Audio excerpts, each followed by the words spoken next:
Si Saldico, at tingin ko nagkakasundo tayo rito, Jade at Atmar, at yung mga milyon-milyon yun ninyong taga-subaybay. Si Saldico, nagkakasundo tayo, hindi santo. Hindi santo yan. Yung paglabas niya, hindi ibig sabihin absuelto.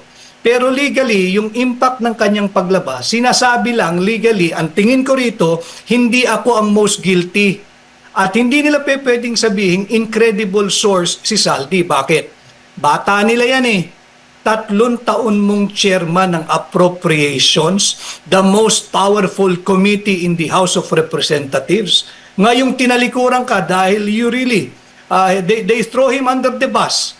Siguro na-realize ng tao na teka muna, ako na lang nalaglag dito, sasabihin ko na yung totoo.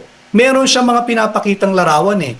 Yung mga larawang sinasabi niya, parehong-pareho ng pagsasalarawan ni Marine Sergeant Orly Gutesa. Yung mga maleta na merong, ano yung tawag sa maliit na papel? Stick-on or something na papel, hindi ba? Na merong halaga kung magkano kada maleta. Parehas na parehas eh, nagtutugma eh.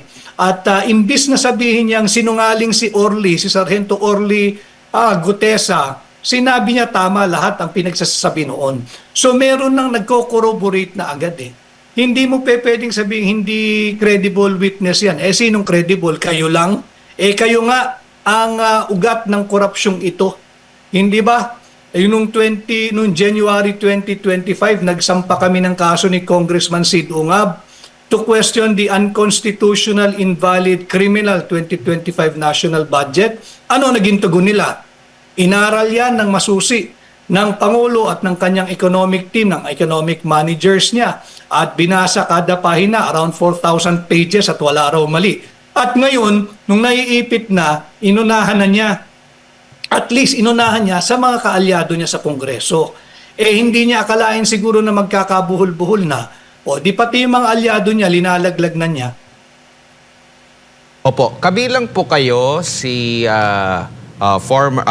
Congressman na Isidro Ungab, pati na rin si iba pa, no? Siya nag-question po dito sa 2025 national budget. Ang tanongan natin, last May sana, even before pa ang May, no, magkakaroon ng oral arguments po dito, pero parang wala na ang nangyari po, attorney, no?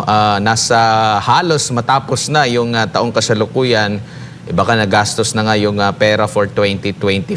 Hindi pa nagkakaroon ng kasagutan dito ang Korte Suprema. Doon po sa mga inilabas na resibo ni former Congressman Zaldico, nagtutugma po ba ito?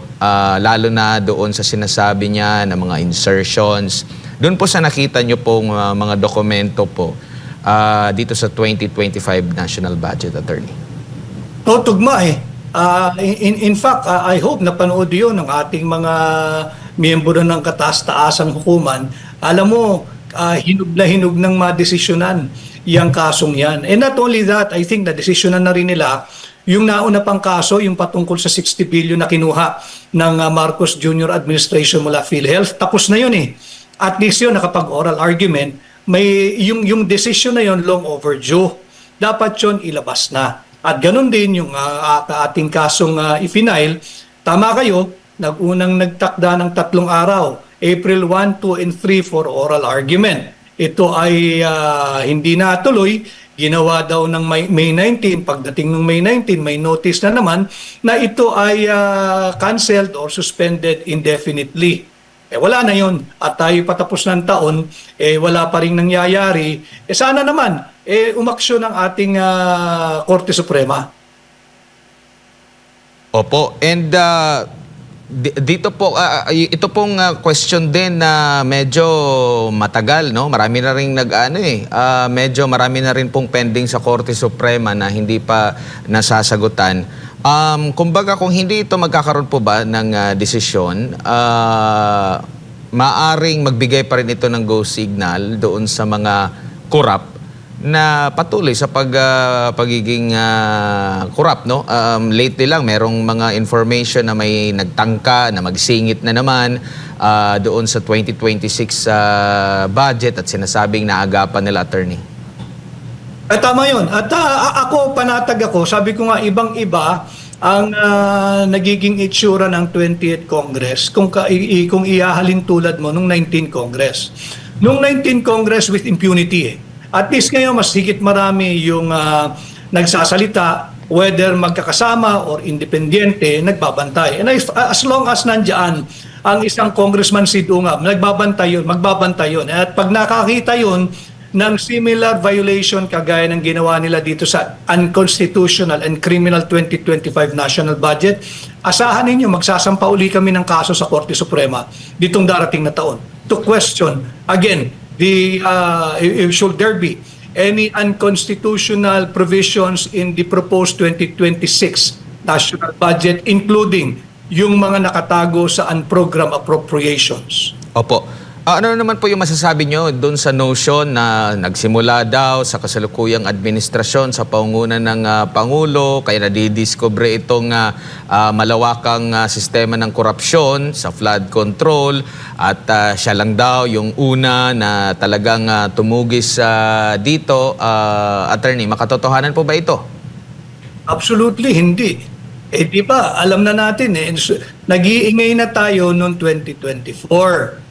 Nagpakita ako ng larawan, December 26, 2024, sila ay nagpupulong sa Malacanang siguro yun at ang kanilang ginamit na termino, thoroughly reviewing, masusing pinag-aaralan ang legalidad ng panukalang budget ng 2025. Pinirmahan pa rin. Ano ang ugat ng korupsyong pinag-uusapan natin ngayon? Hindi ba't itong unconstitutional, invalid at criminal 2025 national budget? Sino ang pumirma matapos silang masusing pag-aralan at basahin ang kada pahina ng 4,000 higit kumulang na 2025 General Appropriations Act? Hindi pwedeng maghugas kamay. Nung pinirmahan mo, inaprubahan mo ang lahat ng linalaman ng unconstitutional 2025 budget. Kanya hindi pwedeng sabihin na wala kang pananagutan dito. Isa pa sa mga depensa nila, dahil kung sangkot ang Pangulo dito, yung executive, bakit pa raw na doon sa BICAM isiningit yung gusto ng Pangulo, bakit hindi na lang daw doon sa NEP kung meron man siyang gusto. At isa pa, sa kanilang depensa rito, doon sa involvement ng Pangulo is nag-veto nga siya ng ilang line items doon na bilyong-bilyong pisong halaga, attorney. Yung sinasabing veto, walang veto yun. Bito-bituhan lang yun. Kasi yung binito niya, parte ng unprogrammed appropriations. Yung unprogrammed appropriations, maaari mo lamang gamitin yan kung merong excess or sobrang koleksyon ng buwis, kung merong bagong buwis na pagkukuhaan o dili kaya ay may bagong utang o pagkakautangan.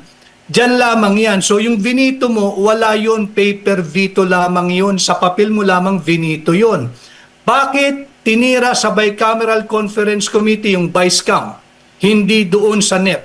Kasi alam ninyo, yung proseso ng pagsusumiti ng panukalang budget through the National Expenditure Program, meron yan yung BESF, yung source of funding.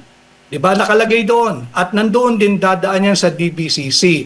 And I think and I believe in him, kaya hanggat nandiyan si RC Balisacan, si Secretary RC Balisacan na nagbabantay at nagmamatsyag, hindi rin siya papayag na magkaroon ng sobrang daming insertions. Kaya inilusot yan doon sa Bicameral Conference Committee report dahil pagdating diyan, hindi na naman nila binabasa yan eh. Di ba nung una naming ibinunyag yan, ang kanilang depensa agad? Walang blanco doon, walang blanco sa Bicameral Conference Committee report. Nung aming pinakita yung mga pruweba, anong next defense nila? Hindi, kasalanan niya ng mga staff namin na napapabilang sa technical working group ng mga empleyado ng Senado at mababang kapulungan. Di ba't ka walang hiyaan yun? Nung naipit ka na, ikaw pumirma, ituturo mo yung mga ordinaryong manggagawa ng Senado at ng House of Representatives na ang tanging kasalanan lamang ay bahagi sila ng technical working group. Kanya dapat bantayan itong ginagawang pagpasa ng 2026 national budget. Opo. Attorney, sinasabi po ni Senator Ping Lacson na ginagamit lamang daw yung pangalan ni Pangulong Bongbong Marcos Jr. ng dalawang USEC o undersecretaries para po doon sa sinabi po ni Zaldico na 100 billion pesos na insertion sa 2025 budget. Ano ho ba ang inyong masasabi dito? Kung presidente ka, pinalulusutan ka ng 100 bilyong piso ng mga tao mo, then you don't deserve to stay a minute longer in your office as the president. Inayari ka ng USEC mo, inayari ka ng district engineer lamang, inayari ka ng regional director lamang ng DPWH. Come on! Hindi naman tayo pinanganak kanina lamang alas 7 ng umaga. Alam natin lahat ang nangyayari dyan. At mahirap naman na ikaw ang pinuno ng Senate Blue Ribbon Committee, ikaw rin ang nag-aabogado sa Pangulo. Yun nga po, may conflict, may problema tayo ba doon, attorney, dahil parang nakikita ng taong bayan na yung Senado o yung isang senador pa ang nagdedepensa, parang tagapagsalita ng Pangulo since ang issue is nasa ehekutibo. Tama yun, dapat manahimik na lang. Maaring supporter ka o aliado ka siguro ni Pangulong Marcos bilang senador, quiet ka na lang. Bakit? Chairman ka ng Blue Ribbon eh. Let the executive department, those who belong to the executive department, yung mga nasa, ang laki-laki ng tanggapan ng Pangulo eh. Ang dami-daming empleyadong pwede magsalita on his behalf. Hayaan nyo sila magtanggol. Pero kayo dito, sa yung mga supposedly nag-iimbestiga nitong napakalawak na korupsyon, wag naman kayong mag-aabogado para doon sa mga taong kung saan patungo ang investigasyon. Malaswa masyado eh. Hindi tatanggapin ng Pilipino. Opo, yung dalawang undersecretaries po niyan, yung Department of Education Undersecretary si Yusek Olaivar at itong PLLO Undersecretary na si Adrian Bersamin, pareho pong nagbitiw na sa pwesto. Kasunod din ang pagbibitiw ni Executive Secretary Lucas Bersamin, kamag-anak po daw ito ni Adrian Bersamin, at Budget Secretary Amena Pangandaman. Itong pagbibitiw po ba nila ay ibig sabihin wala na po silang, hindi na po pwede silang papanagutin, hinggil nga po dito sa mga isyong ipinupukol laban po sa kanila? Legally, no. Liable pa rin sila. Matagal ko nang sinasabi, pagpaliwanagin si Amina Pangandaman ng DBM at itong si Trigib Olaivar, yung USEC ng DepEd. Dahil nga meron silang sweetheart bill na isara nila yung 2.85 billion nang ganon-ganon lang. At ang kinaladkad ng Trigib Olaivar ay yung tanggapan ng Pangulo through the Office of the Executive Secretary. Samantalang ang tanggapan niya ay DepEd. Ang layo naman, ang tapang naman, sinong nasa likod nito? Lumabas yung pangalan ng Yusek Bersamin ba? Adrian. Hindi naman din kaya gumawa mag-isa nun. May mga kasama pa yan. Hanggang ASEC level siguro may kasabwat yan. Kinakailangan maungkat yan at mailabas lahat mapangalanan. So ibig sabihin nito, attorney, nayanig ang Malacanang doon sa naging pasabog, revelasyon ni Zaldico kaugnay po dito sa corruption issue ng pamahalaan, lalo na't kabilang po sa mga nabanggit nga niya itong si Pangulong Bongbong Marcos Jr.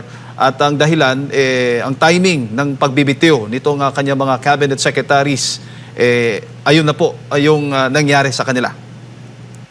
Yes, I can see that na talaga yung paglabas niya, malaki yung impact. But even before lumabas yung Zaldico, nandoon na sa affidavit nung Yusek Robert Bernardo. Binanggit na yan yung Trigib Olaivar, yung Office of the Executive Secretary, yung 2.85 billion, yung 15% na kickback na amounting to more or less 500 million pesos. Manghang-mangha na yung tao sa halaga 2.85 billion. Na small time pala yung Trigib Olaivar at yung Office of the Executive Secretary dahil base doon sa pahayag ni Zaldico, 100 billion at 25 billion. Ang kanyang itinuturo ay si Bongbong Marcos. So ito talaga napakalawak ng korupsyon. Nakakaya even yung Pangulo ng South Korea, di ba? Binawi yung kanilang pautang na 28.8 or 28.5 billion in pesos dahil sa dalawang kadahilanan. Massive corruption and looting of public funds. Nakakahiya yun. Mismong Pangulo ng South Korea ang nagpahayag niyan.